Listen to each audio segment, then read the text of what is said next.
Hello! Gagawa tayo ng flower. Knitted flower. Ayan.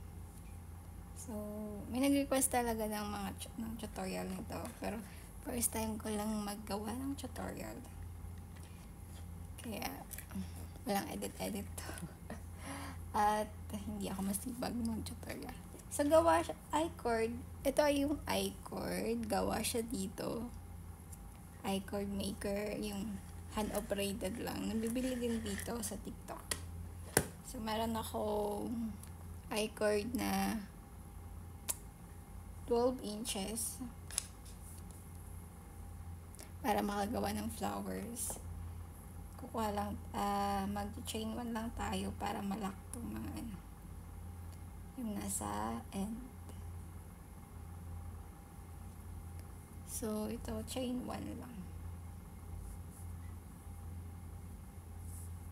Sa kabila naman, kailangan natin ng ends na mahaba pang tahi.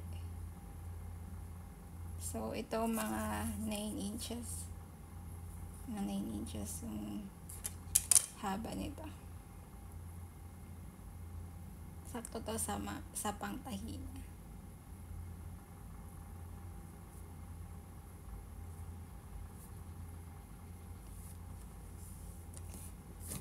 Ginawa ko to kasi may tinuruan ako.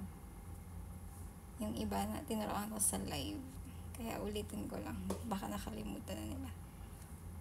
Ito, ayun, nagtutupi na tayo. Ganyan. Tingnan lang. Patayin ko lang yung ilaw parang masyadong. Ayan. Ganyan. Mga 1 inch to yung tupi ko.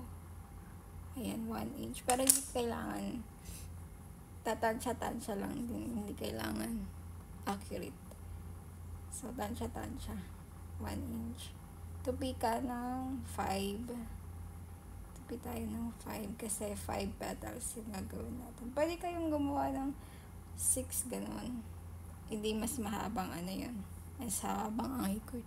So, katulad nito, medyo mahaba siya. Inuulit ko siya. May mahaba siya sa dulo. So, ulitin ko.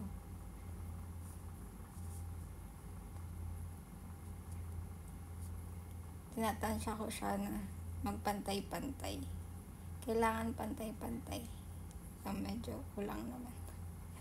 So, ulit-ulit lang. Hanggang makuha natin yung tamang pantay-pantay na petals.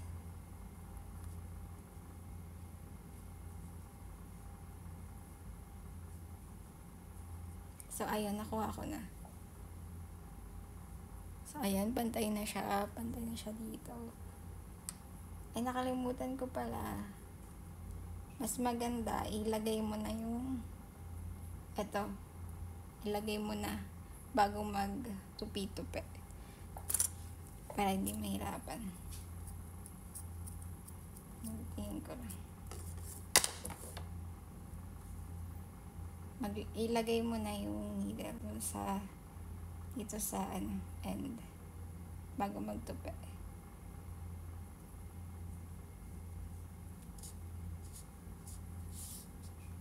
So, ayan. Parang na-form na siya na flower. Tapos, mo siya. I-connect mo siya sa next petal.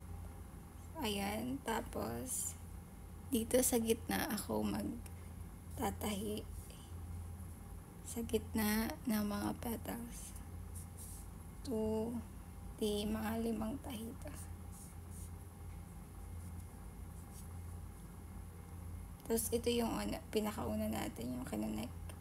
I-connect ko ulit yan. Tapos, tusok ako sa gitna para mag-connect ulit dito sa likod. Kukunik ko ulit to. Sa gitna lang ulit.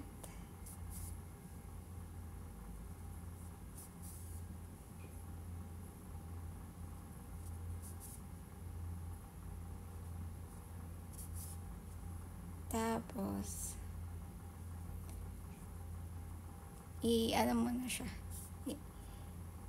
Itali mo na siya. Wave ends mo na. Ayan na siya. Mabot pala ito ng 5 minutes. Ayan siya, flower.